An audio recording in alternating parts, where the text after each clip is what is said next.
The hidden costs of high dividend yields in Australia. The Australian stock market is a case study of how regional nuances can shape investment outcomes. Say you were a financial advisor in the US, Japan, or Europe. If you put a retail client into 50% miners and banks, and they tanked, you might lose your license. In Australia, that is just the market. Yet this investment composition defines the risks for Australian investors and explains most of the reputation for high dividend yields. Houses and holes. The houses and holes economy describes how Australia digs holes to sell dirt internationally and uses the income to bid up house prices among the population. The key beneficiaries? Major banks: Commonwealth Bank, ANZ, National Australia Bank, and Westpac. Plus mining giants like BHP and Rio Tinto. And so the stock market reflects this. This contrasts sharply with the rest of the globe. Banks typically make up less than 10% of most markets. Mining is typically a rounding error, less than 1%. Mining, volatile, low value add. Being an efficient miner with high safety standards is a valuable role Australia plays in the global economy. However, mining is a low value add sector. Its profits come from high commodity prices, a factor Australia has almost no control over. And profitability can swing wildly from year to year. The last 20 years for the mining sector have been about the rise of China. That theme is looking increasingly cooked. What is banking for again? Banks are highly leveraged companies, which makes them riskier than the typical company.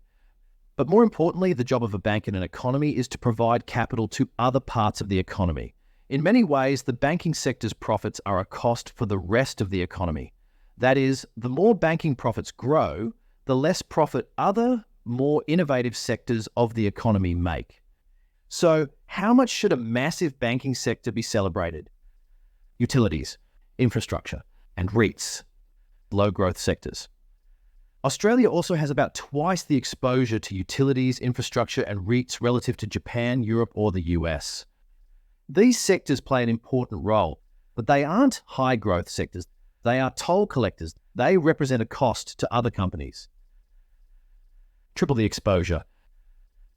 In aggregate, these sectors make up 3 times more of the Australian market than the rest of the developed world, which just leaves less room for those companies trying to innovate. About those yields. The Australian stock market pays a higher dividend yield than the rest of the world. This is often credited to franking credits, which do have some effect. However, sector allocation has a bigger impact. Banks, mining companies, utilities, infrastructure entities, and REITs are known for their relatively higher dividend payouts. This means that most of Australia's higher yield is simply due to sector allocation. Take Europe, for example. Its dividend yield is 10% lower than that of the Australian market. But if you simply re-weighted your European stocks to reflect the sectors in Australia, that is, bought more banks, miners, and utilities, then your dividend yield would be 15% higher than that of Australia. When we look at the rest of the market, then Australian yields do not look exceptional. Implications for investors. Risk. Diversification is important to reducing risk, but not just for its own sake. Another part of reducing risk is liability matching. I want my assets to help me pay for my future liabilities. Suppose I am expecting to need to buy cars, phones, watch movies, and take international holidays in the future. In that case, it makes sense to invest in those sectors, which tend to be international rather than Australian. Or maybe I am worried about the effects of artificial intelligence or weight loss drugs on my earning potential. Investing in those companies makes more sense than a large exposure to the mining sector. I'm also expecting to pay Australian tax in the future. If mining companies boom, then Australian tax receipts will also increase, and so I'll probably have a lower tax bill. My risk is that the opposite occurs, in which case more mining shares are not going to help. The hidden cost of dividends. The Australian market pays one of the highest dividend yields in the developed world, and franking credits add to the benefit, although international shares have their own tax benefits. But this is not costless. It results in a higher risk portfolio, a portfolio with a large exposure to toll collectors and basic materials. It comes with the risk of a portfolio that does little to match an investor's future spending patterns.